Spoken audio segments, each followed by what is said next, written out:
Hey, George Loss, Baseball 365, coming at you from the home gym.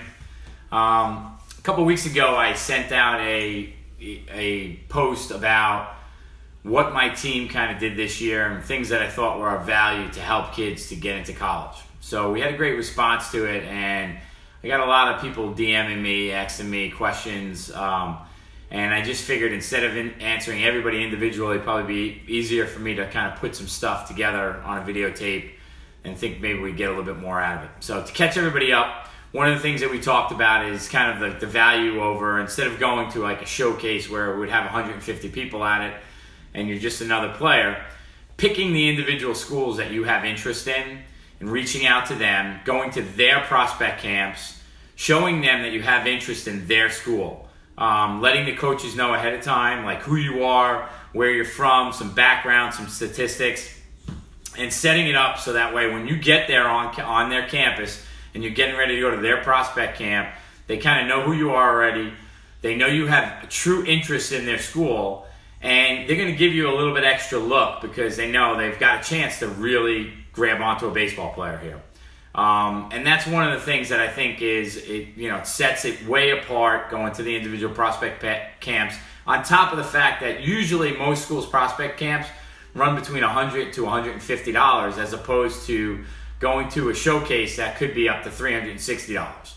Yeah, true, you're going to get a bunch more schools there. But I've witnessed it over and over again with my guys going to camps. My guys go out there, they strike out all 6 batters they face, and not a single person talks to them.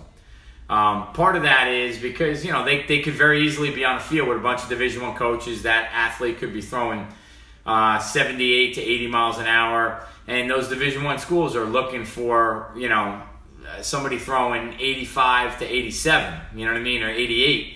They're really not looking for that guy throwing, who's going into his senior year and he's throwing 78 miles an hour. So it doesn't mean that there's not a place for that pitcher. It just means that, you were on the wrong field with the wrong coaches there. And, when they have 150, 200 kids and they're spread out over 4 or 5 fields, that's what's going to happen. So a couple of the questions that were asked, we talked a lot about that in the last video. A couple of questions that were asked this time was, one of the big ones was, I kept getting over and over again, was, is there any value in me having a video, paying somebody to do a video for me? So, and I will tell you this, as a coach myself, we would get videos all the time when we were when I was coaching a college program, and we would look at them, and we kind of had a deal with our school that we had to respond to everybody who sent in who had a desire to possibly come to our school. No matter how obscure it was, whether the person was from the other side of the country, and we pretty much knew that they weren't coming to Dowling College, So we would have to respond to them, and our administration wanted us to do that, and we thought it was the right thing, so that's what we would do. So we would make an attempt to look at every video. So I've seen tons and tons of videos. So part of what happens, though, is when you get the very commercial videos that have been produced, it's obvious that you didn't get 10 straight swings from a batter, or we didn't get 10 straight ground balls. It's been chopped up and it's been pieced together to make you look as good as you can possibly look, to make it look smooth, and that's great. And yeah, we get a sense of what you're capable of doing, what kind of swing you have, how polished you are, how you feel the ground ball, whatever. Okay. However, if I get live game footage of an at-bat and I see you taking pitches and I see you, what it looks like when you swing and miss, and, what's your game plan when you're going up to the plate, or if you're a pitcher, if I see you live in games and I see how you react to the guy hitting a rocket off of you into the gap, do you settle down and finish the inning? That has much more value to me as a coach than it does, to see a bunch of pitches that have been seamed together, okay? So, in other words, have dad, have mom take her phone and videotape you during games. Yeah, sure, it's still pieced together that you're better at bats. I'm not saying you go up there the day you strike out on 3 straight pitches, you use that at bat. What I'm telling you to do, though, is show me real live game at bats. You can speed it up if you want between... if you take a couple of clips and you're clipping them together, you don't want to, if you're just batting in the second spot in the batting order, I don't need to see 2 other guys hit that inning that have nothing to do with you. But if you're a pitcher, I'd like to see the whole full inning. I'd like to see how you react to an umpire, you throwing a pitch right down the middle and the umpire calling it a ball. All right, those are all things that are important to me as a coach to kind of see, like, are you going to be able to handle, the day that you and the umpire don't have the strike zone that really works, great for you. That type of stuff has value to it. So the coaches love that. But again, make it short, sweet, simple, right? It does not have to be a major production. Disney doesn't have to produce it. So save yourself $300 to $500 and put it together, all right, on your own with a cell phone. Anybody who's got a Mac has an iMovie. You can punch in iMovie. We used to get stuff from that all the time. They're fine. There's nothing wrong with that. All right, we're looking for basic mechanics. We're looking to see if you're a fit possibly for our school. Okay. The other thing is, and I tell people this all the time, you're your biggest agent. Okay. If you really like a school, reach out to the coach. If they don't respond back to you, reach out to them again. Okay. Once they get to know you and they get a vibe for you, and a lot of the coaches, their big thing now, and I used to do the same thing, is we give out our information to be able to text with you. Text them. Hey, coach, how's things going? How did the fall practice go this year? You know what I mean? I'm still looking at your school. Here's where I'm at in my process. I'm down to 3 schools. You're one of them. You know what I mean? And keep that line of communications open.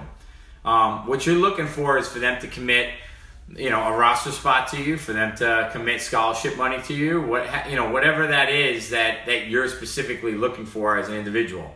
The other thing that somebody brought up that I want to tell parents to make sure they're on their younger kids, because sometimes by the time they get to me, they're 17, 18 years old, it's too late. There's really not much we can do about it. But I can't tell you how important the grades are, okay? Just to give you a quick example, okay? If I got 2 athletes, okay, and I have 35 athletes on my baseball team and I have 11 baseball scholarships, okay? If I have 2 athletes and they're equal in talent level, and one can get 80% of a scholarship academically, and the other one, in order to get into that same 80%, I have to give him 80% of one of those 11 scholarships to get him to the same point. Why would I want this kid when I can give this kid $5,000 out of my baseball scholarship money, and he'll be at, say, 85% of his total tuition? He'll be jacked about that, when I don't have to give this kid 85% of a full ride of baseball money, right? It doesn't make sense. I'm never going to want this kid, okay? So if you have good grades, you open up so many more doors to have the ability to have many more options college-wise. So that's why getting good grades is so important. At the Division II level, it's basically an automatic sliding scale. You know before you go talk to these guys, where's your SAT score? Boom, you go across the top. Where's your GPA? Boom, right here. Okay, this is what you get. You get $18,000. Boom, done. You know every school that you go to, you're going to get $18,000 right out of the gate before they give you any baseball money whatsoever. Okay?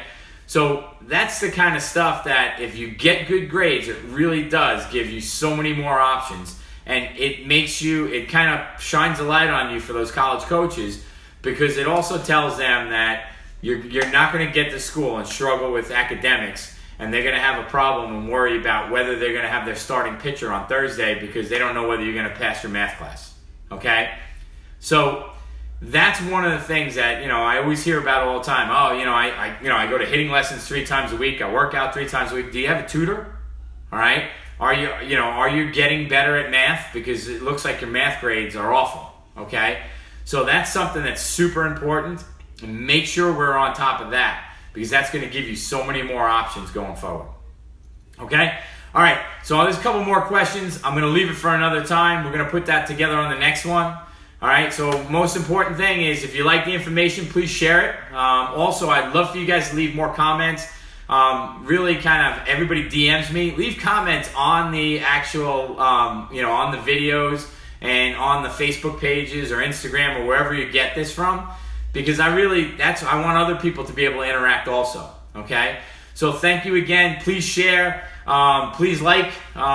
If you like it, pass it on.